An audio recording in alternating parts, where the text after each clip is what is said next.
Wars can be a very peculiar time, and indeed, throughout our history, they arguably don't get more peculiar than the Second World War. Whether it be suggestions of Nazi research into the occult, popularized in films such as Indiana Jones, and comic books such as Hellboy, or stories of menacing encounters, obscurely understood battles, or ghostly aircrafts, World War II has left the world marked with innumerable mysterious happenings, still yet to be explained. Like this spooky photograph taken in Egypt during World War II of a group of soldiers where a ghost can be clearly seen in the background. Today, let us delve deep into several of the most haunting, chilling, and at the same time somewhat astounding conundrums left to us from World War II.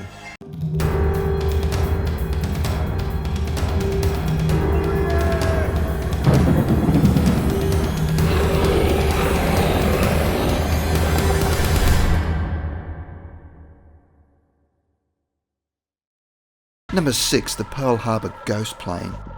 There is no shortage of accounts from World War II detailing encounters with ghost planes and other bizarre manifestations. However, no other can compare to the incredible case of the ghost plane of Pearl Harbor.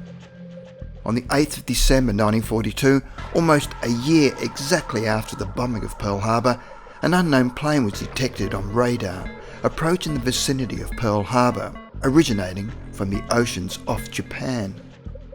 When the US sent patrols to examine the area, they discovered that the mysterious plane was in fact a Curtiss P-40 Warhawk, the same type which was being used by the US Air Force at the time of the attack against Pearl Harbor, and which had since ceased being used. When they observed the aircraft, they saw that it had been perforated with gunfire, with the pilot still present inside, blood-soaked and slouched over the cockpit. Bizarrely, it was reported that the pilot had quickly waved at the other craft as they passed by it, before finally crash landing. Upon reviewing the crash site, the search team was unable to locate a body or any sign of a pilot inhabiting the craft. Only a diary describing the plane's departure from Mindanao, which was an island around 1,300 miles towards its originating direction. Number 5. What really happened to Raoul Wallenberg? Wallenberg's work as a Swedish entrepreneur throughout the war went far beyond his philanthropic ventures in Budapest. Wallenberg ran an operation to produce forged papers for Jews to protect them from internment in concentration camps. Up until the time of the liberation of Budapest in 1945, over 100,000 Jews were able to remain free from detention.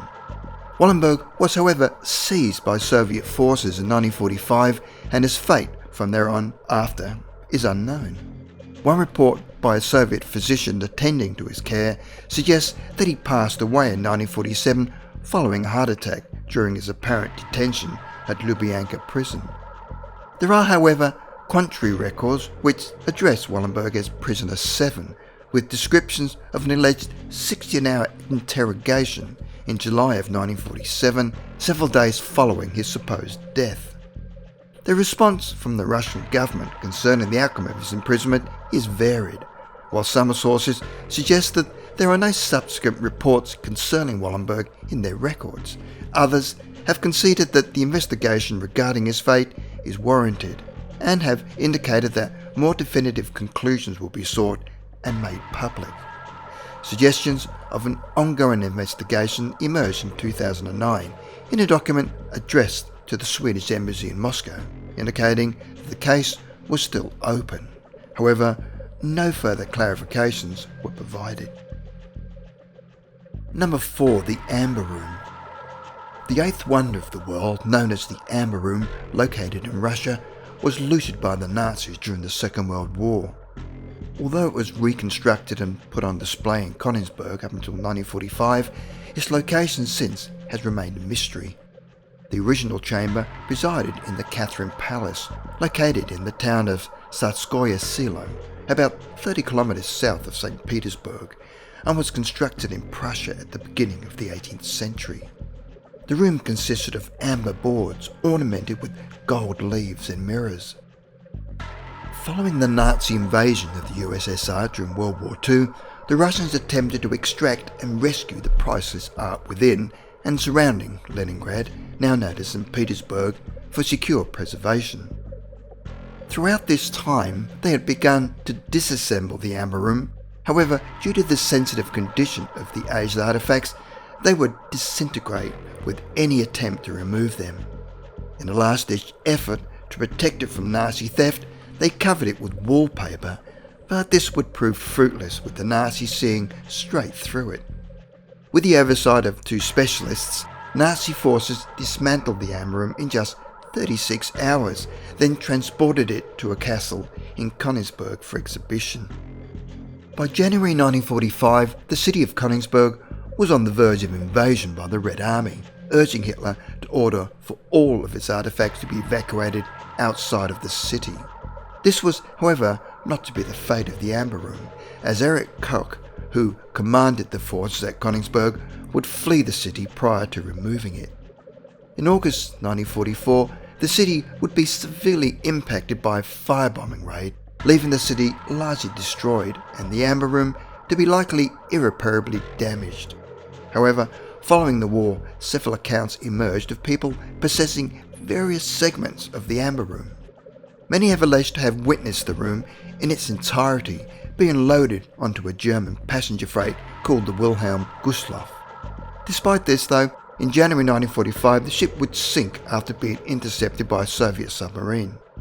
Many decades later, in 2004, it was concluded by 2 British reporters that the Amber Room had probably been demolished during the bombardment of Königsberg Castle, but these claims have never been substantiated.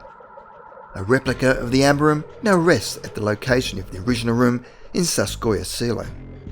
Commissioned in 1979 by the Soviet Union, the project took 24 years to complete and is available for open viewing by the public. A miniaturized version of the Amber Room was also installed near Berlin. Number 3. Foo Fighters. The infamous Foo Fighters, which appeared in the skies over Europe and the Pacific, are commonly presumed to be the first ever UFOs, with no clear answer for these sightings ever being determined. The use of the term Foo Fighters to describe these mysterious craft first began with Allied pilots in World War II, more specifically the US 415th Night Fighter Squadron. The term was created to measure the incidence of UFO sightings and would become incorporated into official military terminology in November 1944. The label didn't simply apply to UFOs reported above the battlefield, it also included all airborne phenomena deemed to be out of the ordinary. Allied military intelligence suspected the Foo Fighters to be covert Nazi weapons dispatched to conduct surveillance or stealth demolition.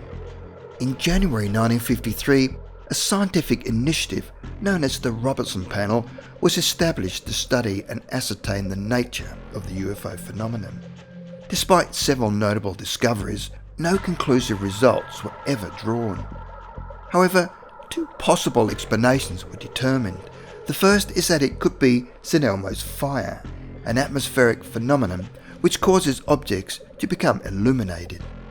The second is ball lightning, another atmospheric phenomenon which causes luminous spherical objects to materialize and then explode, usually during thunderstorms, which tend to last in the skies for longer periods than lightning bolts. Number 2. Jean Moulin. Jean Moulin acted as a key figure in the organisation of the French resistance. On June 21, 1943, German collaborators tipped off local Gestapo about a meeting between the leaders of the resistance in Caluire. The meeting was stormed by the Gestapo and Moulin was arrested, along with other high-level leaders in the resistance. Although this was not the first time Moulin had been seized by German forces, on this occasion he would be tortured at Montluc prison before later being transported to Berlin, passing away en route. It has never been determined how exactly the Gestapo came to know about the meeting. Following these events, Moulin and his fellow members would come to lay blame on a new arrival to the resistance, a man by the name René Hardy. Following the raid, during the arrest procedures, René Hardy had been the only resistance member not to be handcuffed, and with his supposed brave, dashing escape, drawing only so much as a few careless shots by the Gestapo in his general direction. A fellow leader of the resistance named Raoul Albrecht would continue to maintain for years following the war that Hardy had been responsible but was unable to offer any proof. Albrecht had been arrested alongside Molina but would be liberated with the help of his wife Lucy, along with other fellow resistance fighters. Lucy, who had been pregnant at the time, was able to convince Albrecht's detainers to permit her to marry him inside of the prison, so as to prevent an illegitimate birth of the child, a scheme that would eventually allow Ulrich to escape. Klaus Barbie, the leading Gestapo officer responsible for overseeing the imprisonment of the resistance members, would also survive the war, fleeing to South America, but would later be extradited to France and sentenced for war crimes, dying in prison in 1983. Barbie would issue a statement directing blame at the Albrechts as being the actual traitors. His accusations would later be published and the Albrechts taken to court, but the allegations were eventually cleared. However, their reputations would remain tarnished. Lucy passed away in 2007 and Raoul Albrecht in 2012. They asserted their innocence up to their deaths. No conclusive findings have ever been able to determine who in fact betrayed Jean Molina. Number 1. The Mystery of Anne Frank. The Diary of Anne Frank has transformed the way we view the Second World War, from a historical and political catastrophe to a personal and relatable tragedy, one which we all know the ending to. The warehouse which sheltered the family from certain death for 2 years would be stormed in 1944, the 8 people residing there arrested, with Anne's father Otto Frank being the only one to survive the war. It would be an unidentified caller that would lead the Gestapo to the refuge spot, and no indications of who may have made the call has ever been ascertained. There are, of course, many theories. One theory suggests that it may have been Tony Ahlers, a known friend of Otto Frank, in the years preceding his family going into hiding. In a biography about the life of Otto Frank released in 2002, Anton Ahlers, the son of Tony Ahlers, came forward alleging that it had been his father who had been responsible for betraying the family. Anton depicted his father as a cruel and bitter man who had divulged to his granddaughter that he had been present during the Franks' retreat into the building and that he had been there to watch them come out again. Previous investigations into the matter seem to also suggest the possibility that the call had been made by one of the warehouse employees. During the investigation in 1948, the warehouse employees stated that it had been known that the family had been hiding there 2 weeks before they were captured, although detailed reports of the investigation's findings are severely lacking. One recurring name which seemed to come up as a possible suspect of the betrayal was the manager at the warehouse, Willem van Maren. Van Maren had been known to steal from the warehouse, but not enough suspicion had been placed on him early on, and by the end of the war, many who would have testified had died. This included the Nazi officer who had taken the anonymous call and who had committed suicide soon after the war had ended. One other possible suspect is Lena Hartog von Bladeren, a cleaning lady of the property whose husband worked as one of the warehouse employees.